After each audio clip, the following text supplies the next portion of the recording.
আল্লাহ রাব্বুল আলামিন বলেন, শারা'a লাকুম মিনাদ-দীনি মা ওয়াসসা বিহি নূহান ওয়াল্লাযী আওহায়না ইলাইকা وما وصينا به إبراهيم وموسى وعيسى أن أقيموا الدين ولا تتفرقوا فيه كبر على المشركين ما تدعوهم إليه الله يجتبي إليه من يشاء ويهدي إليه من ينيب জোরে বলুন আল্লাহু আকবার।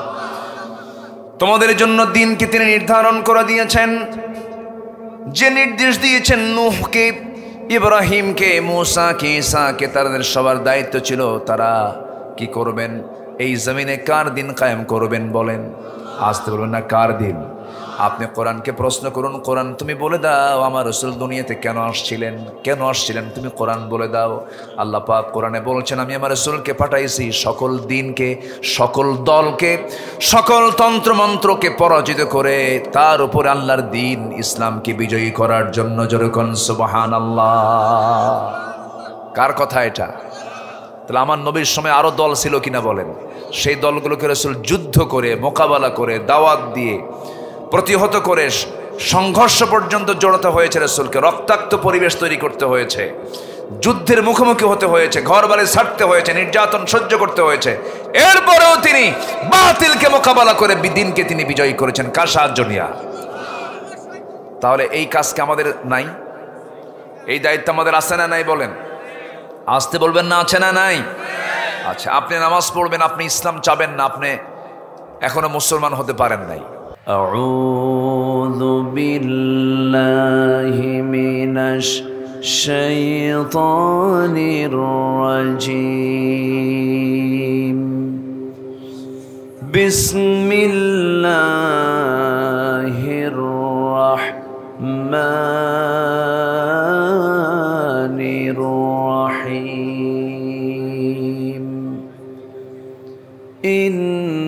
ইন্নাল্লাহা ওয়া মালাইকাতাহু ইউসাল্লুনা আলান নবী ইয়া আইয়ুহাল্লাযীনা আমানু সাল্লু আলাইহি ওয়া সাল্লিমু তাসলিমা। আল্লাহুম্মা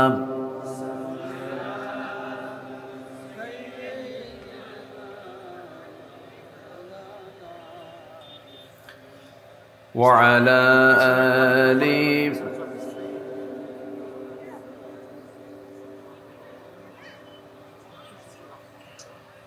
সবাই বলুন বালাগাল উলা বিকামালিহি কাশাফাত তুজা বিজামালিহি হাসুনাত জামিউ খিসালিহি সাল্লু।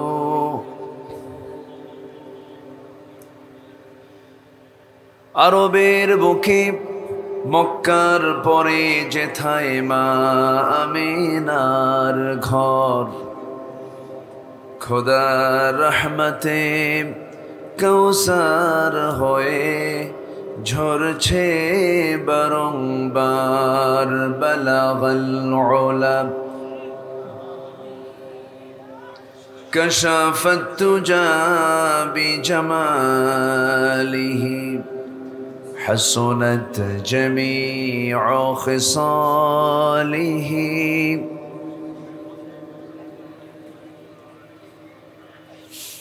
আমি কোরআনের সুর মাঝে শুনেছি যে নাম, আজানের সুর মাঝেও শুনেছি সে নাম।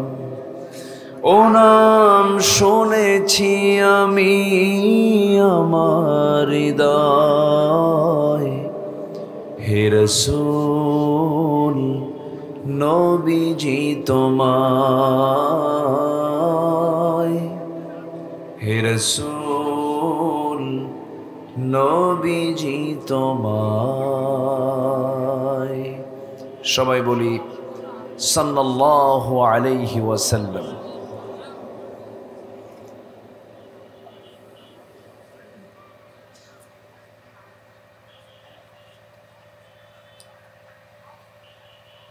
খুলনা অঞ্চলের সীমান্তবর্তী এলাকা যশোরের শার্শা উপজেলার লক্ষণপুর উত্তরপাড়া যুব কমিটি মাহফিল ইন্তেজামি কমিটি কর্তৃক আয়োজিত দিনের বেলা অনুষ্ঠিত আজকের এই মহৎ আয়োজনের সম্মানিত সুযোগ্য সভাপতি জনাব মাওলানা মাসুদুর রহমান, আজকের মাহফিলের বরেণ্য অনারেবল চিফ গেস্ট, কেয়ারস লিমিটেডের সম্মানিত ম্যানেজিং ডিরেক্টর, সামাজিক ব্যক্তিত্ব,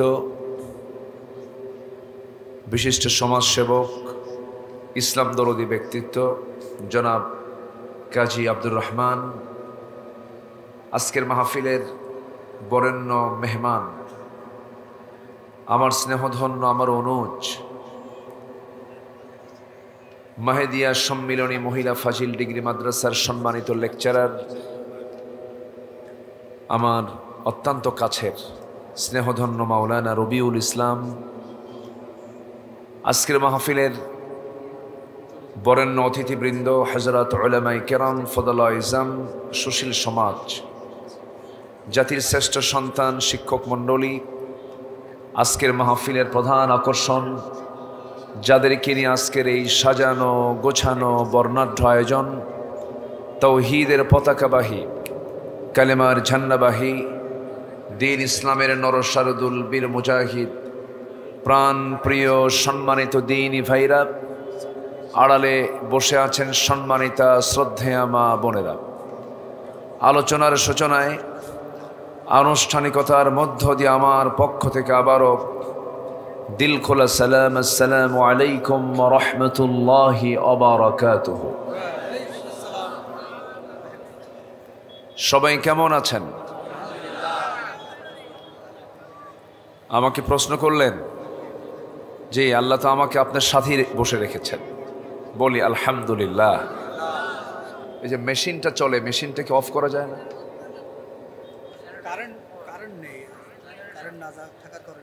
ও তো ওটা একটু দূরে রাখা যেত না? ও তো ওয়াজ করে, দুই ওয়াজ কি একসাথে হয় বলেন তো? কিছু প্রোটেকশন দেন, কানে যদি আওয়াজ আসে তো বিরক্ত হতো, কষ্ট, এত একটা আওয়াজ, নয়েজ না। সম্মানিত হাজিরিন, মহান রব্বে করিমের শুকরিয়া যে আমরা আজকে মুক্ত মনে, মুক্ত আকাশে নিচে, মুক্ত পরিবেশে, মুক্ত হৃদয়ে কথা শুনতেও পারছি, বলতেও পারছি। একটু বলি আলহামদুলিল্লাহ। উনি একটা কথা বলেছেন, এখন আর মঞ্চ থেকে বক্তাকে ধরে নিয়ে যায় না। আমি আব্দুল আমিন আমারে যে কত জায়গায় ধরছে, ও সাক্ষী। প্রায় হতো এগুলো করতো ওরা।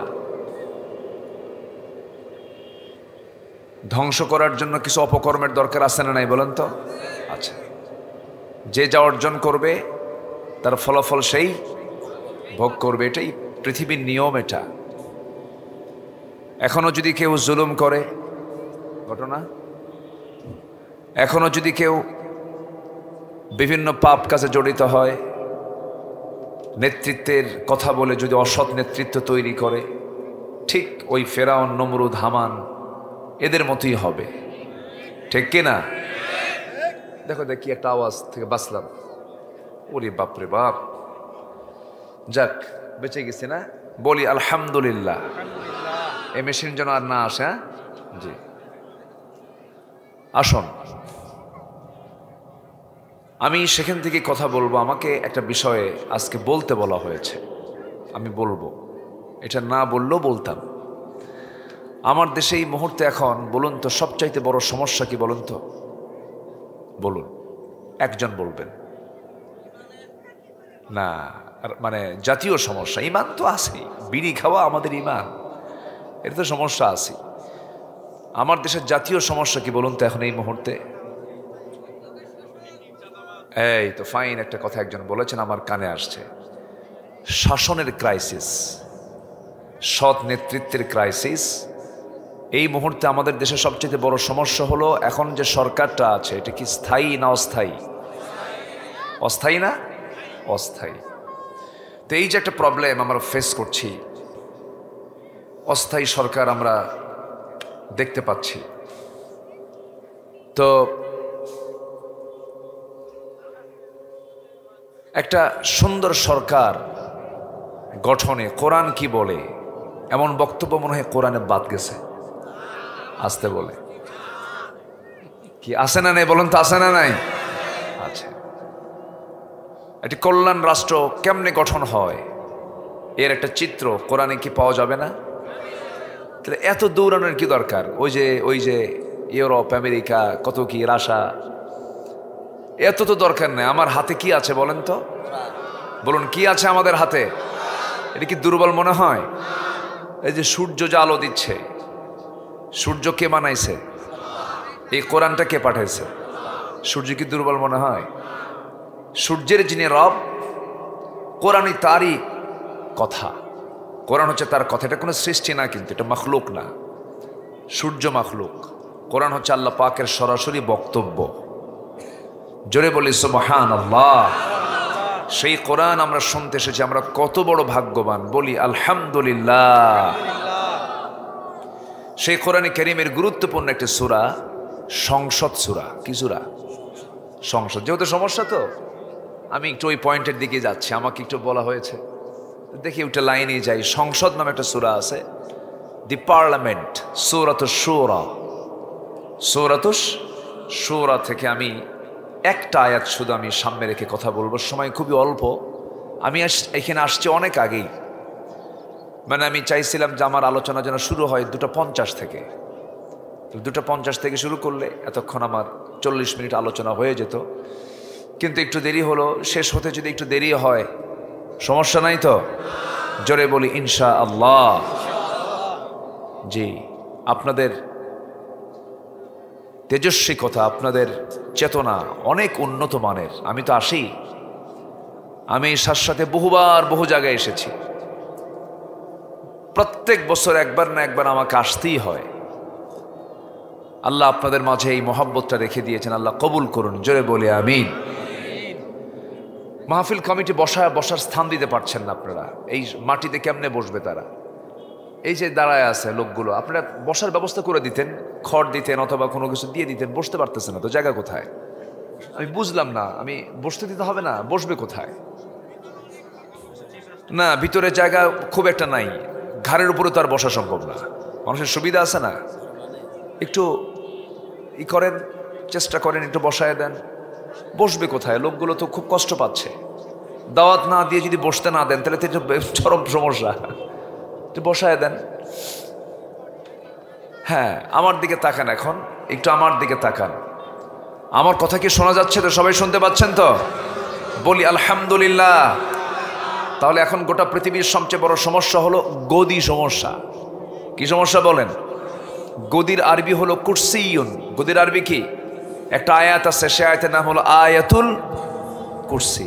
আয়াতুল কুরসি, আয়াতুল কুরসির মধ্যেই এই সমস্যার সমাধান আছে। জোরে বলি সুবহানাল্লাহ। আমরা আয়াতুল কুরসি দিয়ে খালি বাড়ি পাহারা দিই। আমরা আয়াতুল কুরসি দিয়ে কি করি? বাড়ি পাহারা দিয়ে, আর মানে ঘর পাহারা দিই। কিন্তু আয়াতুল কুরসির গদি সমস্যার সমাধান আছে, এটা আমরা খুঁজি না। দেখি আমরা যারা পারি একটু ঠোঁটটা মিলায়া আমার সঙ্গে একটু সুন্দর করে মিলায় নেন তো আয়াতটা।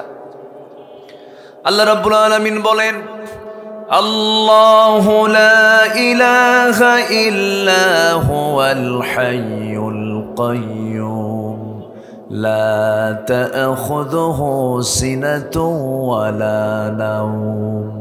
বলুন, লাহু মা ফিস সামাওয়াতি ওয়া মা ফিল আরদি মান যাল্লাযী ইয়াশফা'ু 'ইনদাহু ইল্লা বিইذনিহি يعلم ما بين أيديهم وما خلفهم ولا يحيطون بشيء من علمه إلا بما شاء وسع كرسيه السماوات والأرض ولا يؤوده حفظهما وهو العلي العظيم জোরে বলুন আল্লাহু আকবার।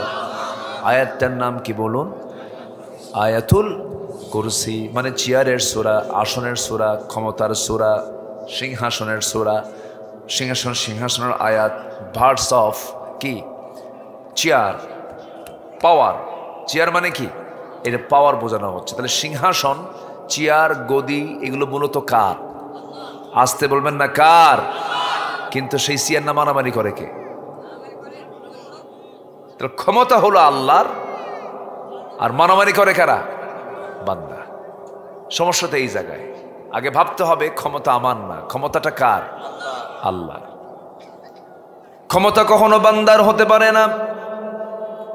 তাই যদি হতো, এই যে চলে গেল জুলাইয়ের পর, তাদের কোনো খবর নাই।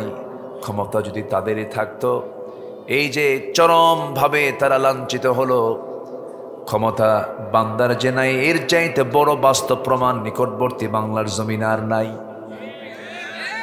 আল্লাহ কত সুন্দর করে জানিয়ে দিচ্ছেন ওয়ায়াতি, যারা পারেন কমন আয়াত সবাই পড়বেন। ওয়া তুইজ্জু মান তাশাউ ওয়া তুযিল্লু মান তাশা বিয়াদিকাল খায়রি ইন্নাকা আলা কুল্লি শাইইন কাদির।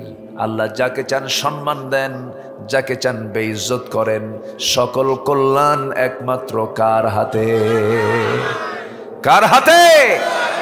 আল্লাহর হাতে। ওরা মনে হয় ভুলেই গেছিল, তাই না? ভাবতেছিল আমাকে কে ধরবে, দিল্লি তো আছেই, তাই না? অনেক কিছুই করেছিল। আমাদের ভরসা কোনো মানুষ নয়, আমাদের ভরসা কে? আসতে বলবেন, আমাদের ভরসা কে? যাবা? যাও, সমস্যা নাই। এখানে একজন বসেন, তুমিও যাবা? আচ্ছা, তাহলে আর থাকবে কি? বসেন, আপনি বসেন, একজন এসে বসেন।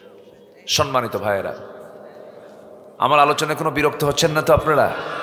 যে আমাকে তো শোনেন আপনারা। এখন তো প্রযুক্তির কল্যাণে এখন সব কিছু দেখা যায়, শোনা যায়। আমি আসার আগে আপনারা আমাকে দেখে নিয়েছেন, চিনে নিয়েছেন। এখন এমন দুনিয়া, কোনো আড়াল কিছু নাই।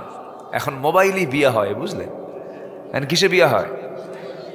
বিদেশ থেকে দেখে, তুমি আমাকে দেখো, হ্যাঁ দেখলাম, তুমি আমাকে দেখো, দেখলাম, পছন্দ, হ্যাঁ পছন্দ, বিয়ে হয়ে গেল। সব এখন অনলাইন হয়ে গেছে। যাই হোক, এই গদির সমস্যার সমাধান কি করা যায়, এটা হচ্ছে আমার আজকের সাবজেক্টের মূল বিষয়। এখন বিষয়টা কি রাজনীতি মনে করতেছেন নাকি আপনারা? কুজুর আপনি আসছেন, একটু কান্দাবেন, একটু বাপ মার জন্য দোয়া করে দিবেন, এইগুলো আবার কি শুরু করলেন? এত সমস্যার মধ্যে আপনারা যান কেন? ওরা যা করে করুক, হ্যাঁ? তো এই চিন্তার কিছু লোক আছে, কিন্তু মানে হুজুররা একটু নেতৃত্ব দিক, আলেমরা একটু নেতৃত্ব দিক, ভালো মানুষ ক্ষমতায় যাক, এটা অনেক জনগণও চায় না। ভাবতেছেন আমার মানুষ ভালো, আমার দেশের মানুষ খুব ভালো না তো? ইতিহাস খুব দ্রুত ভুলে যায়। এই যে যুবকগুলো জীবন দিল, আমার তো মনে হয় কয়েক মাস পরে এটাও ভুলে যাবে। এই জাতির সবচেয়ে বড় সমস্যা হলো ভুলে যায় সবকিছু। সম্মানিত বন্ধুগণ, সম্মানিত ভাইয়েরা, এই সংকট দূর করার জন্য আমরা অনেক কিছু দেখেছি। আমরা এই 53-54 বছর কেউ দেখেছি আমরা 25 বছর, কেউ 16 বছর, কেউ 9 বছর। কেয়ারটেকার গভর্নমেন্টটা কয়েক বছর, এরা দেশ চালিয়েছে।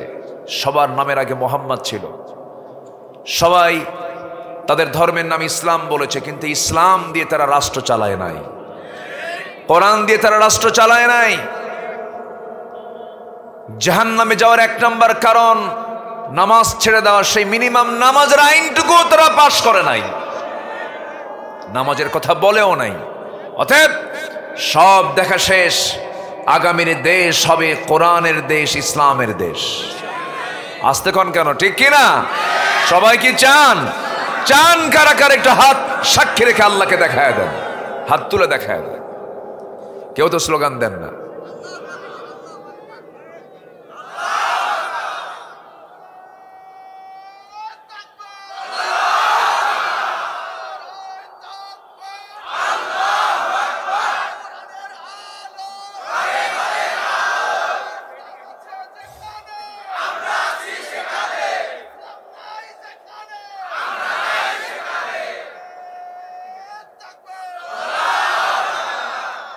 মাশাআল্লাহ, আল্লাহ কবুল করুন, জোরে বলি আমিন। আর কেউ কথা বলার লোক নাই, এই স্লোগানগুলো দিতে দিত না, বলতো হুজুর এগুলো কি শুরু করলেন আপনি? মানে ওরা মুফতি আজম এগুলো করত। আজকে সব ফেরেশতাগুলো পালায়ে গেছে। সব কি ফেরেশতা না? ফেরেশতা দেখা যায় না, ওদেরকেও দেখা যায় না, যেন ফেরেশতা কইলাম নাই, কেউ নাই। বেশি খাইলে সমস্যা। একটা প্রাণী আছে মশা, বসেন, কোনো কথা বলা যাবে না, না কথা বলে বসেন। একটা প্রাণী আছে মশা, কি নাম? মশা। মশা, মশাকে আমরা ভয় পাই না, মশাই আমাদের ভয় পায়। ভালো করে, আচ্ছা মশারি টাঙ্গায় কারা? কেন? কাকে ভয় পাই? মশাকে ভয় পাই, ঠিক আছে না? এখন তো আরো ডেঞ্জারাস, চিকুনগুনিয়া, তারপরে ডেঙ্গু, এডিস, আরো প্রবলেম। মশা কামড় মারলেই টেনশন শুরু হয়, আল্লাহ কি যেন হলো, মরেই যায় নাকি। তাহলে এই মশার উদাহরণ আল্লাহ পাক এই কোরআনে কিন্তু দিয়েছেন ১৫০০ বছর আগে। কাফেররা কয় এটা কোনো কথা হলো, তোমার আল্লাহর কাম নাই কাজ নেই, এটা কোরআনের মতো কিতাবের মধ্যে মশার উদাহরণ দেওয়া লাগে, এটাও দোষ। সূরা বাকারার মধ্যে আল্লাহ রাব্বুল আলামিন সুন্দর করে বলছেন, আল্লাহ রাব্বুল আলামিন বলেন, ইন্নাল্লাহা লা ইস্তাহি আন ইয়াদরিবা মাসালাম মা বাউদাতান ফামা ফাওকাহা فأما الذين كفروا فيقولون ماذا أراد الله بهذا مثلا يضل به كثيرا ويهدي به كثيرا জোরে বলুন আল্লাহু আকবার। আল্লাহ পাক লজ্জা পান না মশার উদাহরণ দিতে অথবা তদূর্ধ্ব কোনো বস্তুর দ্বারা উপমা দিতে, তিনি কোনো লজ্জাবোধ করেন না। কারণ এই মশাকে আমরা যদিও দুর্বল মনে করি, এই মশার উদাহরণে কেউ কেউ হেদায়েত প্রাপ্ত হয়, কেউ কেউ পথভ্রষ্ট হয়ে যায়। মশাকে দুর্বল চোখে দেখার কোনো সুযোগ নাই। মশার উদাহরণ কেন দেওয়া হয়েছে, আমি 4টা গ্রাউন্ড আমি উপস্থাপন করতে চাচ্ছি মশা নিয়ে। নাম্বার 1 হলো, মশা যদি বেশি খায় তার হায়াত কমে না বাড়ে? বলেন, তাহলে বেশি খাইলে হায়াত কমে না বাড়ে? 16 বছর এরা কি কম খাইছে না বেশি খাইছে? আসতে কয়, কম খাইছে না বেশি খাইছে? তো বেশি খাইলে তো মরবেই তাড়াতাড়ি। তাহলে মশা থেকে শিক্ষা আছে না নাই? আচ্ছা, খাইছে বেশি, মরছে তাড়াতাড়ি। এত খাওয়া খাইলো, সম্পদ দিয়ে যদি সম্মান, সম্পদ দিয়ে যদি সবকিছু হয়, দেশের একজন টপ লিস্টেড ধনী ওরফে দরবেশ, জানেন না আপনারা? সবাই তো জানেন স্পষ্ট এগুলো। দেখেন না দাড়িটা কাটলো কেমনে? ওরা বলে আমরা নাকি ধর্মের ব্যবসা করি। যারা দাড়ি রাখে আবার দাড়ি কাটে ওরাই ধর্মের ব্যবসায়ী। যারা মাথায় পট্টি বাঁধে আবার তিলক লাগায় ওরাই হচ্ছে ধর্মের ব্যবসায়ী। আমাদেরকে নিয়ে অনেক বাজে মন্তব্য করা হয়েছে 16 বছর।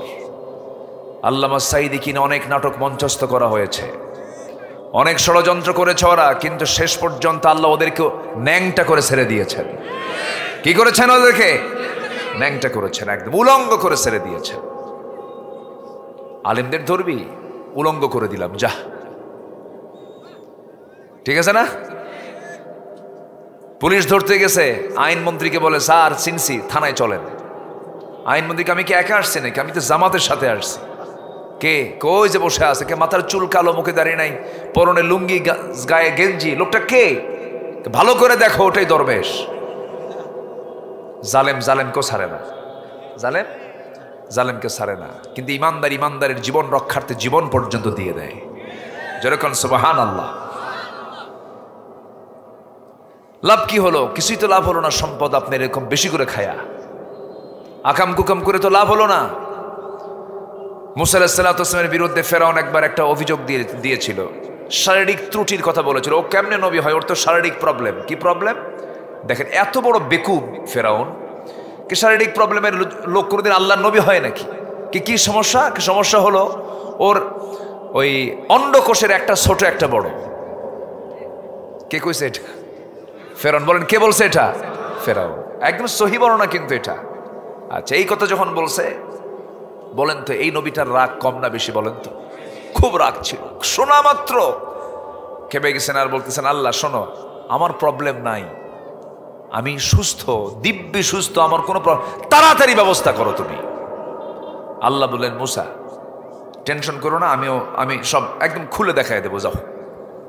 সুবহানাল্লাহ বলবেন না? উনি গোসল করতে গেছেন। কি করতে গেছেন? গোসল। আগের যুগের গোসলটা ওই কোনো একটা পানিতে নামলে ওই সময়ের শরীয়ত অনুযায়ী কাপড় খুলেও যদি বিকল্প কাপড় না থাকে কি করবেন, এরকম হয়তো বেকায়দা হতে পারে। তো উনি একটা পাথরের উপরে রেখে, একদম সহি বর্ণনা কিন্তু এটা, তাফসীর আসছে, উনি পাথরের উপরে লুঙ্গিটা রেখে, ইজারাটা রেখে গোসলে নামছেন। গোসল করে উঠেই আবার ওই লুঙ্গিটা পরবেন, কিন্তু আল্লাহ পাক পাথরকে অর্ডার দিলেন, পাথর লুঙ্গি নিয়ে দৌড় মার। সুবহানাল্লাহ বলবেন না? লুঙ্গি নিয়ে দৌড় মার। পাথরের কি জীবন আছে? আমাদের জীবন ছিল। আমাদের এই বডিটা কি দিয়ে তৈরি বলেন তো? এই যে বলেন কি, এটা কি? মাটি। খালাকাল ইনসানা মিন সালসালিন কাল ফাখার। শুষ্ক মাটি, আবার কাদা মাটি, বিভিন্ন বর্ণায় আসছে, এক কথা মাটি। তো মাটিতে যদি আল্লাহ জীবন দেন, আল্লাহ কি পাথরে জীবন দিতে পারেন না? পারেন। যিনি সব কিছুতে জীবন দিতে পারেন তিনি কে? আল্লাহ। পাথরকে অর্ডার করলেন, পাথর নিয়ে দৌড়ায়। মুসা আলাইহিস সালাম তিনিও পিছনে দৌড়ান, বলছেন, পাথর রে, তুই আমার সঙ্গে বেয়াদবি করিস না, আমার তো পরনে লুঙ্গি নাই। আল্লাহ তার মেমোরি থেকে তিনি যে উলঙ্গ, এই স্মৃতি ভুলাইয়া দিয়েছেন। তিনি ব্যস্ত হয়ে পড়েছেন লুঙ্গি নেওয়ার জন্য। পিছে পিছে উনিও দৌড়, পাথরও দৌড়, নবীও দৌড়, পাথরও দৌড়, নবীও দৌড়। কিন্তু পাথরের সঙ্গে পারে না, কারণ পাথরকে আল্লাহ পাক অর্ডার দিয়েছেন, সোজা গিয়ে ফেরাউনের সামনে দাঁড়াবি। কোথায় গিয়ে দাঁড়াবি? ফেরাউনের সামনে গিয়ে দাঁড়াবি। ফেরাউন তার মন্ত্রী পরিষদ নিয়ে, পুরা ক্যাবিনেট নিয়ে সে বসে গেছে, মিটিং করতেছে। ঠিক সেই সময় পাথরটা নিয়ে, যখন লুঙ্গিটা নিয়ে সামনে দাঁড়ায় গেছে, মুসাও সামনে চলে গেছেন, লুঙ্গিটা হাতের মধ্যে নিয়েছেন। এই দিকে তিনি যে উলঙ্গ, উনি নিজেও জানেন না, আল্লাহ পাক তার স্মৃতি দিকে সরাইয়া দিয়েছেন। ফেরাউন নিচের দিকে তাকায় দেখে, শুধু একে না, সবাই তাকায় দেখে, না সব ঠিকই আছে। আল্লাহু আকবার বলবেন। আজকে আলেমদের সত্যতা প্রমাণ হয়ে গেছে, আলেমদের কোনো দোষ নাই, সব উলঙ্গ করে দিয়েছেন ওদেরকে আল্লাহ তাআলা, ঠিক কিনা? আল্লাহ আছেন না নাই? আছেন। তাহলে মশার উদাহরণ যে দিয়েছেন আল্লাহ, এটা কি সঠিক না ব্যাঠিক? সঠিক। নাম্বার 2, মশা যে কামড়ায় আমাদের, এই মশাটা কামড়ায় পুরুষ মশা না মহিলা মশা? বলেন। হ্যাঁ হ্যাঁ, তো মহিলা মানুষ না তো। আবার দেখেন ম্যাডামরা বসে আছে, মহিলারা, মানে মহিলা মানুষ না, কিন্তু মহিলা মশার কথা বলতেছি। মহিলা কি? মশা, স্ত্রী মশা। মহিলা মশা যেটা স্ত্রীলিঙ্গ, যেটা সেটা কামড়ায়, পুরুষরা কামড়ায় না। আল্লাহ রাব্বুল আলামিন আজ থেকে ১৫০০ বছর আগে ওই স্ত্রী মশার কথাই বলেছেন, ইন্নাল্লাহা লা ইস্তাহি আন ইয়াদরিবা মাসালাম মা বাউদাতান। বাউদাতান যারা আলেম ওলামা আছেন, এটা হলো মুয়ান্নাসের সিগা। কিসের সিগা বলেন? মুয়ান্নাস, স্ত্রীলিঙ্গের সিগা, গোলতা শেষে আছে। স্ত্রী মশার কথা বলেছেন আল্লাহ রাব্বুল আলামিন। শীতের রাত, চতুর্দিকে দেখি কোথাও কোনো মশা নাই, কিন্তু রাতের বেলা যখন ঘুমাতে যাই দেখতেছে গোটা ঘরে কোথাও মশা নাই, নেটিং করা আছে, জানালায় নেটিং করা আছে। কিন্তু যখন আপনি শুয়ে পড়লেন অন্ধকার রাতে, কেমন চোখ তার নাকের ডগায়, কানের কাছে সে সারেগামা পাধানাসিয়া। কি ঠিক আছে না?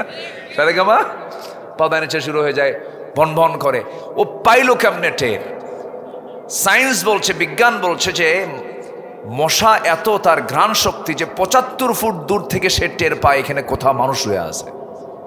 ৭৫ ফুট দূর থেকে, এটা বিশাল ব্যাপার, কিন্তু কামড়ায় ফেলে। বংশ বিস্তারে স্ত্রী মশাই কামড়ায়, বংশ বিস্তারের জন্য স্ত্রী মশাই কামড় দেওয়া দরকার, মানুষের কাছে আসা দরকার। এই জন্য স্ত্রী মশাই এই দায়িত্ব পালন করে। মশাকে তুচ্ছ ভাবার কোনো কারণ নেই। ওই যে কানের কাছে এসে যে ভন ভন আওয়াজ হয়, মশা কিন্তু ওড়ে, তার 2টা পাখা আছে। এই 2টা পাখা প্রতি সেকেন্ডে নড়াচড়া করে, 1বার না 2বার না 3বার নয়, 500 থেকে 600 বার। জেনার লাইসেন্স, কিসের লাইসেন্স বলেন? এই খুলনা ডিভিশনে মদের ফ্যাক্টরিও আছে। এই খুলনা ডিভিশনে আছে না? ক্যারিয়ন কং দর্শনে মদের ফ্যাক্টরি আছে। গত বছর কয়েক কোটি টাকা, কয়েকশো কোটি টাকা লাভ হয়েছে। সেই লাভের টাকাও খাচ্ছি আমরা, মাশাআল্লাহ, আলহামদুলিল্লাহ। কি কথা বুঝতেছেন না আপনারা? কথা বোঝেন না? তাহলে এই যে আমাদের ভিতরে যে মিশ্রণ হয়ে আছে হারামগুলো, এই হারামগুলোকে বর্জন করার জন্য আমাকে আপনাকে এই একটি সুন্দর কল্যাণ রাষ্ট্র, যেখানে সুদ থাকবে না, যেখানে মদের ফ্যাক্টরি থাকবে না, আমার আপনার বোন মা যৌনকর্মীর লাইসেন্স নিয়ে সে লাইসেন্স বুকে ঝুলায় নিয়ে বলবে I M A sex worker. লজ্জার কথা এগুলো, এগুলো বাংলার জমিনে আমরা দেখতে চাই না। আমরা এগুলো দেখতে চাই না। আমরা দেখতে চাই ইসলাম। আমরা দেখতে চাই কি? ইসলাম। আল্লাহ কবুল করুন, জোরে বলি আমিন। আল্লাহ ইসলাম দিয়েছেন, এছাড়া আর কোনো দিন পৃথিবীতে নাই। কোনো দিনের বৈধতা আল্লাহর কাছে নাই। সূরা শূরার 13 নম্বর আয়াত আল্লাহ পাক একদম ক্লিয়ার করেছেন। 42 নম্বর সূরার 13 নম্বর আয়াত বাড়িতে মিলায় নেবেন। এটা আব্দুল আল আমিন বলে নাই, এই বক্তব্য একমাত্র মজবুত করে দিয়েছেন তিনি কে? আল্লাহ তাআলা। আল্লাহ রাব্বুল আলামিন বলেন, শারা'a লাকুম মিনাদ-দীনি মা ওয়াসসা বিহি নূহান ওয়াল্লাযী আওহাইনা ইলাইকা وما وصينا به إبراهيم وموسى وعيسى أن أقيموا الدين ولا تتفرقوا فيه كبر على المشركين ما تدعوهم إليه الله يجتبي إليه من يشاء ويهدي إليه من ينيب জোরে বলুন আল্লাহু আকবার।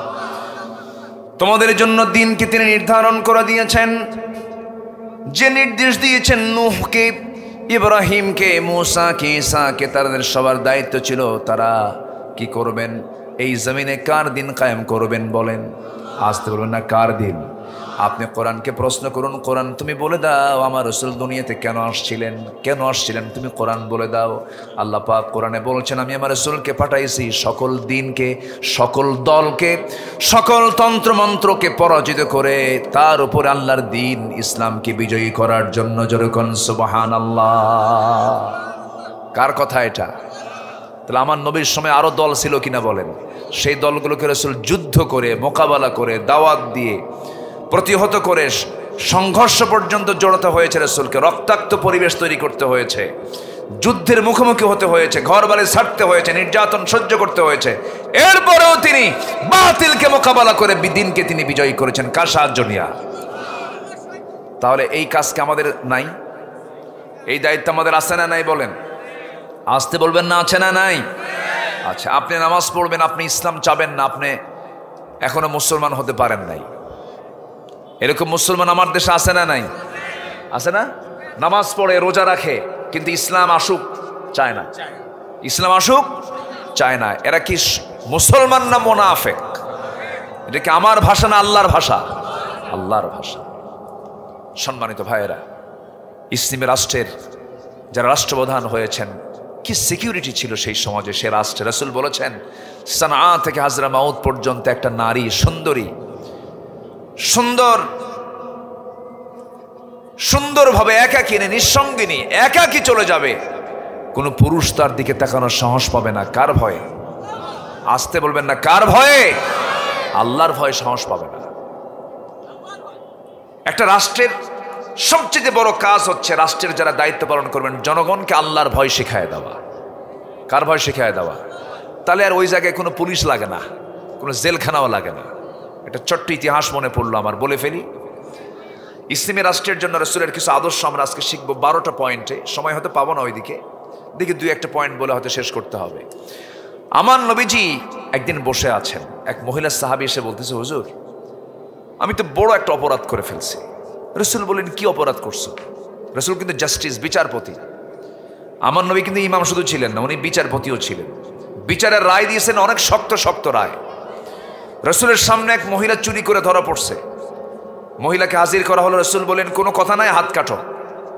কি কাটো? আসতে বলে, কি কাটো? হাত কাটো। কিন্তু সেই মেয়েটার নাম ছিল ফাতিমা। আমার নবীর নামও কি ছিল? ফাতিমা। সম্ভ্রান্ত পরিবারের মেয়ে হওয়ার কারণে সেই পরিবারের লোকজন ওমরের কাছে এসে ধারণা দিয়ে বলেন, ভাই ওমর, তোমার কথা রাসূল শুনবেন, আপনি যেহেতু তার পরামর্শ সভার সদস্য, একটু সুপারিশ করেন। তার মনটা গলে গেছে। নবীর কাছে গিয়ে বলছে, হুজুর দেখেন তো মাফ করা যায় কিনা। আমার নবীজির চেহারা লাল হয়ে গেল। শুধু আমরা শুনি দয়ার সাগর নবীজি, দেখুন তিনি বিচারে কত কঠোর ছিলেন। তিনি কেঁপে গিয়ে রেগে গিয়ে বলছেন, লাউ আন্না ফাতিমাতা বিনতা মুহাম্মাদিন সারাকাত লাকাতাতু ইয়াদাহা, আমার কলিজার টুকরা মেয়ে ফাতিমা বিনতে মুহাম্মদ যদি চুরি করে ধরা পড়ে যেত, আমি নবীজির সবার চোখের সামনে আমি নবী তার হাত বের করে আমি রাসূল নিজে তার বাপ হয়ে হাত কেটে দিতাম। আইন সবার জন্য সমান, এটা হচ্ছে ইসলামী রাষ্ট্রের একটা বৈশিষ্ট্য। এটা ওমরে ফারুক ঘোড়া কিনতে গেছেন। কি কিনতে গেছেন? ঘোড়া। সেই ঘোড়া কিনে কয়েক মাইল দাঁড়াইছে। এখন মানুষ কি কিনতে যায়? হোন্ডা গাড়ি। আগে কি কিনতে যেত? ঘোড়া। তো ঘোড়া কিনেই টাকা পয়সা লেনদেন শেষ, ক্রয় বিক্রয় হয়ে গেছে, চুক্তি শেষ। ঘোড়া নিয়ে কয়েক মাইল দাঁড়াইছে, ঘোড়ার 4টা পা গেছে বসা। উনি তো গেছেন খেপে, এসে বলতেছেন, এই ঘোড়াওয়ালা ফাইজলামি করো না, আমার তুমি অচল ঘোড়া দিছো, অসুস্থ ঘোড়া দিছো, এই ঘোড়া আমি নেবো না। সাইয়েদনা ওমর ফারুকের এই কথা শুনে ঘোড়াওয়ালা বলতেছে, আমিরুল মুমিনিন, আমি আপনাকে অসুস্থ ঘোড়া দিই না, আমি আপনাকে সুস্থ ঘোড়া দিয়েছি। অসুস্থ সুস্থ বুঝি না, ঘোড়া নে, আমার টাকা দে। কি কথা বলছেন? তো আমি আমার দে, এটা দে। তো ঘোড়াওয়ালা বলতেছে, না আমি আপনাকে দেব না, যেহেতু আমার জানা মতে ঘোড়া কোনো অসুস্থ ছিল না, এটা আপনার মালিকানা যাওয়ার পর হয়েছে, এটার ফয়সালা আপনিও দিবেন না, আমিও দেব না, আদালত দেবে, যান। কে বলতেছে? কে কয়? কে কয়? ঘোড়াওয়ালা কাকে কয়? 40 রাষ্ট্রের রাষ্ট্রপ্রধান ওমরে ফারুককে বলতেছেন, যার চোখের ইশারায় ওর মতো ঘোড়াওয়ালা লাখ লাখ সব উড়ে যাবে সব। সে বলতেছে আদালতে চলে। ওমরে ফারুক রাদিয়াল্লাহু আনহু মুস্কি হাসি মেরে বললেন, তাই তুমি আমাকে আদালতে নিবা? হ্যাঁ চলো। সুবহানাল্লাহ বলবেন না? আদালতে চলে গেলেন।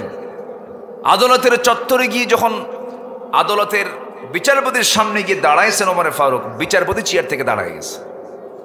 দাঁড়ায় বলতেছে, আপনি এখানে কেন? আপনি কেন আদালতে? কি হয়েছে আমিরুল মুমিনিন বলুন। কে দেখো নাই যে মামলা দিছে? দেখো যেটা সঠিক হয় আমি ওমররে দেখে বিচার করব না, কোরআনকে দেখে বিচার করবা। সুবহানাল্লাহ বলবেন না? তো ওমরে ফারুক রাদিয়াল্লাহু আনহু বললেন, বিচার করো। জাস্টিস তো বিচারে বসে গেছেন, শুনলেন বাদী বিবাদী দুজনের কথাই শুনলেন। শোনার পরে সেই কাজীর নাম হলো কাজী শুরাইহ ইবনুল হারিস আল কিন্দি রাহমাতুল্লাহ আলাইহি। শতাধিক বছর বেঁচে ছিলেন, বহুদিন তিনি বিচারপতির দায়িত্ব পালন করেছেন। তিনি বলে ফেলেন, আমিরুল মুমিনিন আপনি খলিফা হচ্ছেন, কিন্তু উপায় নাই, আজকে বিচারের রায়টা সম্পূর্ণ ঘোড়াওয়ালার পক্ষে চলে গেছে। কেন একটু বুঝায় বলো। আপনি আমার সামনে এই যে মুখোমুখি হয়েছি, আমি সুস্থ অবস্থায় বাড়ি ফিরবো, আপনি সুস্থ অবস্থায় বাড়ি ফিরবেন, পরিবারের কাছে যাবেন, গ্যারান্টি কি? নাই গ্যারান্টি। আপনি ঘোড়া বিক্রি করে দিছে ঘোড়াওয়ালা, আপনি কিনে নিয়েছেন, আপনার কাছে অসুস্থ হয়েছে, তার দোষ কি? কোনো কথা বললেন না, চলে আসলেন বাড়িতে। পরের দিন মজলিসে শুরার বৈঠকে বসে বলতেছেন, শোনো অমুক জনপদে একটা আঞ্চলিক বিচারপতি পেয়েছি, কি সাহস তার আমার বিরুদ্ধে রায় দেয়, কি বড় সাহস তার। এত বড় সাহস যেহেতু সে পেয়েছে, এই লোকটা কি তো ওই জায়গায় বিচারপতি নয়, তাকে এই রাষ্ট্রের চিফ জাস্টিস প্রধান বিচারপতি বানায় দেওয়া হোক। আল্লাহু আকবার বলবেন না? আর আমার দেশে যদি কি বিরুদ্ধে যায় তাহলে কি করে? পাগলা বানায় বাইরে ছাড়ে, পাগলা বানায় বাইরে পাচার করে দেয়। হয়েছে না, হয়েছে না? এসকে সিনহা সুরেন্দ্র কুমার সিনহাকে পাগলা বানায় শেষে কি করলো? বাইরে পাচার করে দিল। যা। আবার এদিকে শুকরঞ্জন বাড়ি আল্লামা সাইদের পক্ষের মানে বিপক্ষের সাক্ষী তৈরি করছে, হয়ে গেছে পক্ষের সাক্ষী। মানে তারা রাষ্ট্রপক্ষের সাক্ষী বানায় নিয়ে গেছে আদালতে। সে আদালতে যায় কয় আমি রাষ্ট্রপক্ষের না, আমি হুজুরের সাক্ষী। আল্লাহু আকবার বলেন। তার সঙ্গে আমার দেখা হয়েছে, আমি গেছি পিরোজপুরে, এবার মাহফিল ছিল 17 অগাস্ট আল্লামা সাইদি ফাউন্ডেশনের মাঠে। তো উনি দেখা করতে আসছে। তো বললাম আপনি হিন্দু এখনো আছেন কেন? আপনার চাইতে আমার দেশের অনেক আলেম আছে, আপনার চাইতো খারাপ। কি কথা কি বুঝতেছেন আপনারা? আলেমের পরিচয় বহন করে, কিন্তু আপনি একজন হিন্দু হয়ে জীবনের ঝুঁকি নিয়ে আপনাকে হত্যার পরিকল্পনা করেছে। তাকে দমদম এয়ারপোর্টে 5 বছর আটকে রেখেছিল এই ভারতে। তো বললাম আপনি যখন এত কিছুই করলেন, খালি একটু কালেমা পড়েন, লা ইলাহা ইল্লাল্লাহ। আবু তালেব ভয়া লাভ কি? বোঝেন নাই? আবু তালেব ভয়া লাভ কি? একটু কালেমা পড়েন। ও মুসকি হাসি মারতেছে। তো আমি লাইনে আছি, খুব চেষ্টায় আছি, একটু যোগাযোগ মাঝে মাঝে রাখি, দেখি তো একটু কালেমা পড়ান যায় নাকি। সম্মানিত ভাইয়েরা, অনেক হিন্দু ভাই আছেন আমার দেশে, ইসলামকে খুব মহাব্বত করে। তারা আছে না নাই বলেন তো? হেদায়েত তো আল্লাহর হাতে। অনেক হিন্দু মানুষ আছেন যারা সততা নিয়ে চলেন, ঠকায় না, ওজনে কম দেয় না, মানুষের সঙ্গে ঠকবাজি করে না। কিন্তু আমার দেশে বহু টুপিওয়ালা দাড়িওয়ালা হজ করে আসছে, লুটপাট করে খায়। আছে না নাই?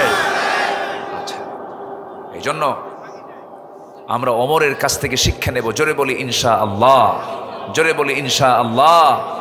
তিনি অসুস্থ, ওমরে ফারুক কি অসুস্থ? মধু লাগবে, মধু নাই। রাষ্ট্রের তহবিলে কিছু মধু আছে, এই মধু নিবেন কেমনে নিবেন? নিতে পারতেছেন না। নেন কেন নেব না? জনগণ যদি আমাকে না নিতে বলে আমি কি নিতে পারি? আমার তো হারাম হয়ে যাবে এটা। জনগণের কাছ থেকে পারমিশন নিলেন, আমি কিছু মধু খেতে চাই, আমার অসুস্থতা আছে। এরপরে তিনি মধু নিলেন। কি জবাবদিহিতা ছিল! রাষ্ট্রের কিছু মধু পেয়েছেন, 1 বোতল মধু। কয় বোতল? 1 বোতল মধু নিয়ে বাড়িতে বউকে এসে বলতেছে, বউ আমার এই যে মধুর বোতল পেয়েছি, 5 ভাগ করতে হবে, আমি এবং আমার প্রতিবেশী মোট 5 জন, 5টা ভাগ করো। বইয়ের হাতে দিয়ে বললেন এটা ভাগ করো। কিছুক্ষণ পর বলছে আমার স্ত্রী রাগ করো না, আমি তোমাকে ভাগ করতে দেবো না, দাও। আবার বোতলটা হাতের মধ্যে নিয়ে বলতেছেন যে আমি তোমাকে ভাগ করতে দেবো না, আমি অন্যজনকে দায়িত্ব দেবো। আচ্ছা বলেন তো, আমার আপনার বউ যদি এই পরিস্থিতির শিকার হয় তাহলে কি হতে পারে?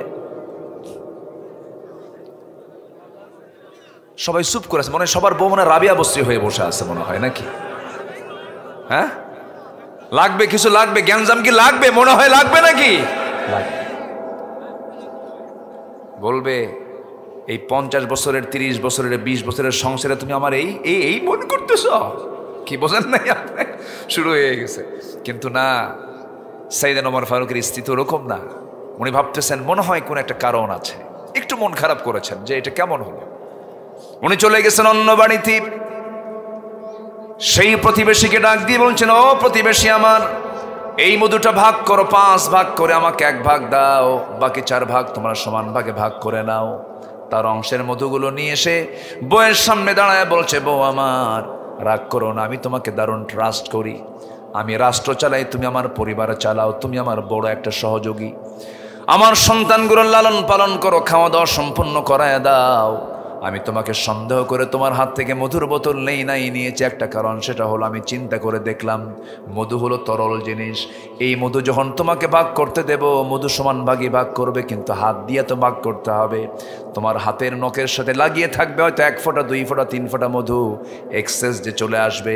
এতটুকুন মধু আমাদের ভাগে বেশি আসক চাই নাই, মনে করে আমি মধু ভাগের দায়িত্ব আমি অন্যজনকে দিয়েছি। যেরকম সুবহানাল্লাহ। কোরআনের শাসন কায়েম হলে কি উপকার হবে? হবে, উপকার হবে, হবে, হবে, হবে। আসুন না আমরা কোরআন দিয়ে সমাজ রাষ্ট্র সাজাই, জোরে বলি ইনশাআল্লাহ। কোরআন দিয়ে আমরা পরিবার, সমাজ, রাষ্ট্র গড়াই, জোরে বলি ইনশাআল্লাহ। যারা কোরআন চাবে আমরা তাদেরকে চাবো, যারা কোরআন চাবে না আমরা তাদেরকে জুতা দেখাবো, জুতা। আসতে কোন কেন? ঠিক কিনা?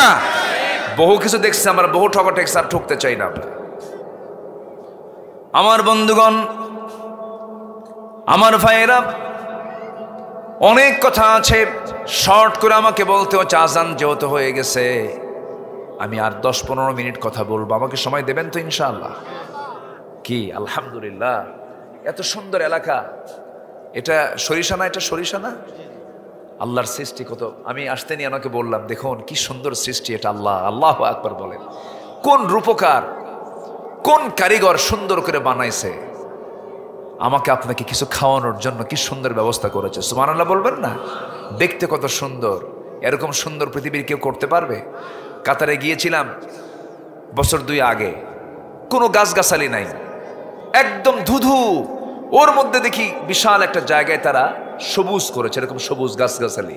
তো ভাবলাম এইখানে সবুজ গাছগাছালি কেমনে আসলো?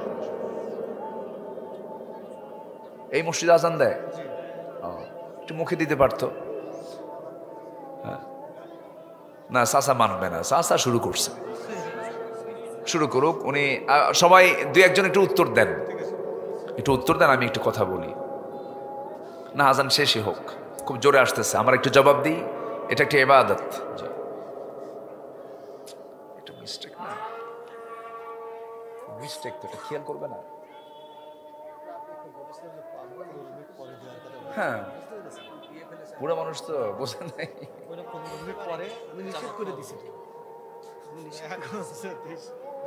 কেউ উঠবেন না কিন্তু, শোনেন। আর ঠিক আছে, আজান ওঠা নিয়ম এখন, কিন্তু আমরা আজকে এই নিয়মটা করব না। আমরা সময় মতো আমরা দোয়া করে, এখানকার এই পরিবেশ রক্ষার দায়িত্ব কি আমার একার না, সবার? আপনি চলে গেলে কি এই পরিবেশ থাকবে? নামাজ পড়বো আমরা, নামাজ হবে, সমস্যা নাই, একটু পরে পড়বো আমরা। একটু বসুন, আজানটা মুখে দিলে একটু ভালো হতো। যখন দিয়ে ফেলেছেন মুরব্বী মানুষ, আমরা জবাব দিই না, উঠি কেউ বসি। হ্যাঁ, তাও পড়া যাবে।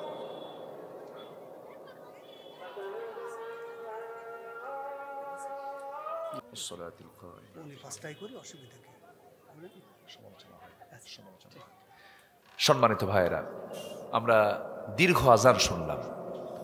আজকে মনে হয় আজান একটু বেশি লম্বাই হয়ে গেছে না? আচ্ছা, যাই হোক, এরপরও তো আজান, আমরা আজান শুনেছি, নামাজ পড়বো না ইনশাআল্লাহ? যে আমরা নামাজটা পড়বো। তো নামাজটা আজকে আমরা নির্দিষ্ট সময় একটু যদি পড়ি, ফতুয়া দিবেন না তো আবার কেউ? আমাদের ফতুয়ার তো অভাব নাই, মানে আমরা বহু চিন্তায় থাকি, বুঝলেন? হয়তো 2-3 দিন পর্যন্ত আলোচনা হবে, মুরব্বীরা চা খাবে আর কবে, জানো এমন একটা হুজুর আসছিল, নামাজ বাদ দিয়ে খালি ওয়াজ। এরকম আছে না? এরকম আছে না? আছে। তো বুঝতে চায় না, বোঝে না, এরকম সমালোচনা করে থাকে। আমরা নামাজ তো পড়বো ইনশাআল্লাহ, জোরে বলি ইনশাআল্লাহ। আমার ভাইজান অত্যন্ত বিচক্ষণ মানুষ, তিনি আমাকে এই সাবজেক্টের ব্যাপারে একটু বলেছিলেন। এটা খুবই দরকার। এখন আমরা সব দেখা শেষ করেছি, আমরা এখন ইসলামকে দেখতে চাই। আমরা রাজি আছি তো ইনশাআল্লাহ? আমরা ওমরের ইতিহাস দেখলাম, দেখতেছেন ওমরের ইতিহাসটা শুনলাম না? কিছু শুনলাম, আরও কিছু শুনবো। 12টা পয়েন্ট আমি আক্ষরিকভাবে জাস্ট নোটটা আমি শুধু আপনাদের সামনে ভাবার্থ শুধু বলে দেব, যে ইসলাম আসলে, ইসলাম সমাজে চালু হলে আমাদের কত উপকার হবে। সে রাষ্ট্রে কোনো রাষ্ট্রপতিও যদি রাস্তা দিয়ে যায়, কোনো প্রোটোকল থাকবে না, সে একা একা চলবে, কেউ তাকে বাধাও দেবে না। আল্লাহু আকবার বলেন। আর আগামীকাল ধরেন যশোরে রাষ্ট্রপতি আসবে, 3 দিন রাস্তাঘাট বন্ধ। আসেন, এরকম আছে না? আছে না? আছে কিনা বলেন? আর সাইয়েদনা আবু বকর সিদ্দিক রাদিয়াল্লাহু তাআলা আনহু, তিনি রাতের বেলা বের হতেন জনগণকে দেখার জন্য খালি পায়ে। কি পায়ে? খালি পায়ে। বলা হলো, আবু বকর খালি পায়ে বের হও কেন? তিনি বললেন, খালি পায়ে বের হয়ে এই জন্য, কারণ খড়ম জুতা নিয়ে যদি আমি রাস্তায় হাঁটতে যাই, পাথরের সঙ্গে জুতার একটা টক্কর লাগবে, একটা আওয়াজ হবে। সে আওয়াজে যদি আমার জনগণের যদি ঘুম ব্যাঘাত হয়, ঘুম নষ্ট হয়, কিয়ামতের দিন আমাকে তার জন্য আসামির কাঠগড়ায় দাঁড়াতে হবে। কি কথা বুঝতেছেন কি আপনি? জনগণের ঘুম যেন নষ্ট না হয়, খালি পায়ে হেঁটেছেন খলিফারা। আর আমার দেশের কোন নেতা আসলে সামনে 50টা, পিছনে 50টা গাড়ি, রাস্তা অচল করে রাখে। এমন নেতৃত্ব আমরা দেখতে চাই না। আমি নিজে দেখেছি, মালয়েশিয়ার যিনি প্রধানমন্ত্রী মাহাথির মোহাম্মদ, মালয়েশিয়ায় গিয়েছিলাম বেশ কয়েক বছর আগের কথা। কেএলএতে আমি কোন একটা শপিংয়ে ঢুকেছি, আমি একজন প্রধানমন্ত্রী, তিনি একে একে ঘুরতেছেন মার্কেটে, সামনে পিছনে একটা প্রটোকলও নাই। আর আমার দেশে আতিপাতি নেতাও যদি হয়, তার সামনে 50টা, পিছনে 50টা। কেন? এত মরার ভয় কেন? যাদের কাছে এত ভয় লাগে তাদের নেতৃত্ব দেওয়ার দরকার নাই। বান্দা ভয় করবে কাকে? আল্লাহকে ভয় করবে। সম্মানিত ভাইয়েরা, তাহলে আমরা শিখে নিচ্ছি ইসলামী রাষ্ট্র গঠনে আমার নবীর আদর্শ কি ছিল। নাম্বার 1 হচ্ছে তিনি সমাজে শিরিক বন্ধ করে তাওহীদ চালু করেছেন। শিরিক বন্ধ করে, কি বন্ধ করে বলেন? সমাজে কোনো শিরিক ছিল না। শিরিক যেরকম মানুষের তৈরি করা আইন, এটা একটা শিরিক, ওটাকে উৎখাত করে কার আইন প্রতিষ্ঠা করেছেন? আচ্ছা, এরপরে তিনি মূর্তিগুলোকে রেখেছেন না ভেঙেছেন? ভেঙেছেন। আর আমরা মূর্তিগুলো কি করছি? রেখেছি না বানাইছি? বলেন বলেন, রেখেছি না বানাইছি? আমরা বানাইছি। যারা বানাইছে, যদি হিন্দুরা বানান সমস্যা নাই, হিন্দু ভাইদের যে মন্দিরে তারা মূর্তি রেখেছেন ওটা নিয়ে আমাদের কোনো ক্লেম নাই। কিন্তু আমি মুসলমান, আমি কেন বানাতে যাব? এখানে বক্তব্য আছে না নাই? শত শত কোটি টাকার মূর্তি বানানো হয়েছে, কারো বাবার টাকা নয়, জনগণের টাকা, ঠিক কিনা? আবার সেই জনগণ 5 অগাস্টের পর কিছু ভেঙ্গেছে, ভাঙ্গে নাই? ডক্টর ইউনূসকে বলেছে এগুলো কি হচ্ছে, এগুলো ভাঙচুর কেন? একজন ইতিহাস, একজন স্থাপত্য, এই দেশকে যিনি স্বাধীন করেছেন, স্বাধীনতার স্থপতি, তার এই মূর্তিগুলোকে কেন ভাঙ্গা হচ্ছে? ডক্টর ইউনূস বলেছিলেন এই প্রশ্ন আমারে করেন কেন, তার বেটিরে করেন। বেটির অপকর্ম এটার জন্য দায়ী, আমাদের কোনো দোষ নাই। সম্মানিত ভাইয়েরা, এত অহংকার, আরে বাপরে বাপ! কুচি কুচি ছেলেরা ভার্সিটি পড়ুয়া, ঢাকা ইউনিভার্সিটি, ওরাই তো ভবিষ্যৎ। বলতেছে আমাদের কোটা দেন, আমরা বৈষম্য বিরোধী, আমরা ছাত্র বৈষম্য রাখবো না, কোটা বিরোধী আন্দোলন করতেছে তারা। কোটা বাদ দেন, আমাদের এগুলো বাড়ায় দেন, ন্যায্য দাবি তাদের। আর বলতেছে যে রাজাকারের নাতিপুতিরা চাকরি পাবে, সেই জায়গাও রাজনীতি। তো রাজাকারের নাতিপুতির কার বান্দা? আসতে বলুন, কার বান্দা? তো নাতিপুতিরা, দাদারা ভুল করে গেছে, নাতির দোষ আছে নাকি? তো নাতির নিয়ে কত কথা বলো কেন? এগুলো বিনয়ের কথা না, এগুলো অহংকারের কথা। অহংকারের সেজে যখন পতন হয়েছে তখন, ঠিক কিনা? অহংকার দেখানো যাবে না। তাওহীদকে প্রতিষ্ঠা করা হচ্ছে ইসলামী রাষ্ট্রের 1 নম্বর কাজ। নাম্বার 2 হলো সকল হিংসা দূর করব আমরা। কি দূর করব বলেন? হিংসা। জমি কিনে একজন, ঘুম হয় না আরেকজনের। এরকম লোক মনে হয় এই যশোরে নাই, মনে হয়। একজন জমি কিনে আরেকজনের ঘুম হয় না, খালি তাই রে, কামটা হলো কি? এরকম আছে না? এরকম আছে না? এরকম আছে না? আছে। এগুলো মুসলমানদের কাম না, এগুলো মুসলমানদের মধ্যে আসবে না। এগুলো মুসলমান যদি এগুলো করে তাহলে ভাবতে হবে ওর মধ্যে মুসলমানের তো নাই। নাম্বার 3 হলো হিংসা দূর করে ভ্রাতৃত্ব প্রতিষ্ঠা হলো 2 নাম্বার। আমার নবীজি দেখেন, নবীজি হুনাইন যুদ্ধের পরে, কোন যুদ্ধ? হুনাইন যুদ্ধের পরে তিনি গনিমতের কিছু মাল পেয়েছিলেন, যুদ্ধলব্ধ মাল পেয়েছেন। করলেন কি? সমস্ত যুদ্ধলব্ধ মালগুলো মদিনার আনসারদেরকে না দিয়া আরবদের আর কুরাইশদের দিয়ে দিলেন, যেখানে রাসূলের জন্ম। ওদেরকে বেশি করে দিয়েছেন, কারণ মুহাজিররা চরম কষ্টে ছিল, ওদের কিছু সচ্ছলতা আসুক। আনসারদের মধ্যে চরম হতাশা কাজ করলো, তারা খেপে গেল, রেগে গেল, এক পর্যায়ে বলেই ফেললো আমাদের নবী আরবদের সঙ্গে মিশে গেছে। সাহাবীরা, কিন্তু আনসার সাহাবীরা বলতেছে আমাদের নবী না ওই কুরাইশদের সঙ্গে মিশে গেছে, কুরাইশের জন্ম তার। নবীজি এই কথা শুনলেন। বলেন তো এটা ভ্রাতৃত্বের ক্রাইসিস হলো না? বলেন তো। আমার নবী দেখেন কি করতেছেন, সমাধান কি?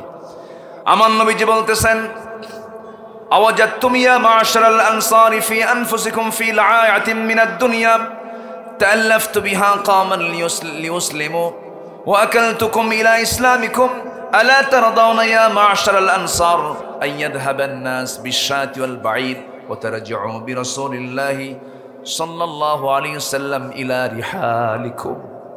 তোমরা কি দেখতেছো জানি না, কি মনে করতেছো জানি না, আমি কিছু ছাগল, আমি কিছু ভেড়া ওই সমস্ত অভাবীদেরকে আমি দিয়ে দিলাম। এটাকে তোমরা অন্যরকম মনে করে আমার প্রতি তোমরা কেমন যেন আচরণ করছো, কিন্তু আমি তো তাদেরকে তাদের অসচ্ছলতা দূর করার জন্য দিয়েছি। আর আমি তো বিশ্বনবী, তাদের সাথে যাই নাই। আমি তোমাদের রাসূল, তোমাদেরকে সঙ্গে করে নিয়ে আমি তোমাদের ঘরে ঢুকতে চাই। জোরে কোন সুবহানাল্লাহ। তারা নিয়ে গেছে উট, আর তোমরা আমার রাসূল, আমি রাসূল, তোমরা আমাকে নিয়ে যাচ্ছ তোমাদের ঘরে। সাহাবীরা কাঁদতে কাঁদতে বলে, হুজুর আমাদের ভুল হয়ে গেছে, আমাদেরকে মাফ করে দেন। যেরকম সুবহানাল্লাহ। রাসূল কি করলেন? ভ্রাতৃত্বের সংকট, মানে ভ্রাতৃত্বের যে একটা সংকট ছিল এটা দূর করে দিলেন। আল্লাহু আকবার বলেন। এটা ছিল আমার নবীজির চরম একটা বৈশিষ্ট্য। আমরা সংকট তৈরি করব না, যদি গন্ডগোল লাগে এটাকে সমাধান করব। কি করব বলেন? সমাধান করব। নাম্বার 3, ন্যায় বিচার প্রতিষ্ঠা। কি বিচার প্রতিষ্ঠা বলেন? ন্যায় বিচার।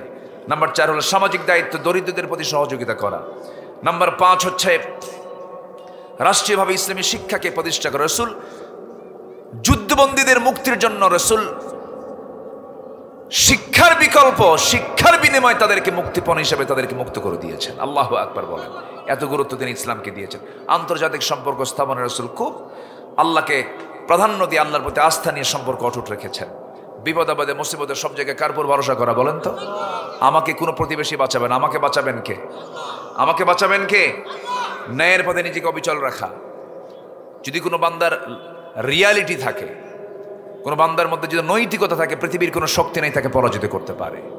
আমরা সততা নিয়ে থাকবো, ন্যায়ের পথে থাকবো। জোরে বলি ইনশাআল্লাহ। পরামর্শ ভিত্তিক নেতৃত্ব, যে কোনো কাজ করবো একানা পরামর্শ করে। এমনকি বউ আছে, স্বামী আছে, ছেলে মেয়ে আছে, এখানেও যদি কোনো কাজ করতে যে স্বামী একা করবে না সবাইকে নিয়ে করবে, বাপ একা করবে না সবাইকে নিয়ে করবে। হ্যাঁ, কিছু তেড়ি মার্কা মুরব্বী আছে, কিন্তু তোরা কি বুঝিস রে, এরকম আছে না? বলেন তো আছে না? নাই। ও ঠকে না, জিতে ঠকে, ঠিক না। সব কাজে পরামর্শ করা।